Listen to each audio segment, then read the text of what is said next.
শুভেন্দু অধিকারী তো মুখ্যমন্ত্রী হয়ে গেলেন, কিন্তু টেনশন বাড়তে শুরু করছে কাদের? চিরবির চিরবির না, ধুকপুক ধুকপুক ধুকপুক ধুকপুক কাদের বাড়তে শুরু করছে? এবার তার জবাব চায় বাংলা। এখন আর চিরবির চিরবিরের কোনো জায়গা নেই।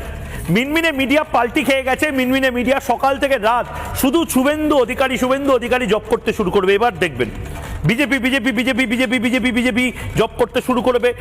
মিনমিনে মিডিয়া যারা ত্রিলোচন মাহাতোর খবর দেখাতে পর্যন্ত কুণ্ঠা বোধ করতো, যারা অভিজিৎ সরকার কিভাবে মারা গেছে তা নিয়ে তদন্ত, নিজেদের সাংবাদিকদের তদন্ত করতে বারণ করত, মিনমিনে মিডিয়া যারা শুভেন্দু অধিকারীকে কার্যত বয়কট করত, নির্দেশ দেওয়া হতো নিউজ রুমে শুভেন্দু অধিকারীকে যেন এক কুচি দেখানো না হয়। মমতা বন্দ্যোপাধ্যায়কেও দেখানো যেতে পারে, অভিষেক বন্দ্যোপাধ্যায়কে তো বেশি দেখাতে হবে, কারণ মিনমিনে মিডিয়াকে অভিষেক বন্দ্যোপাধ্যায় পুষ্ট। কিন্তু এই যে মিনমিনে মিডিয়া, তাদের ওখানে অনেক ওলট পালট হবে, উথাল পাথাল হবে।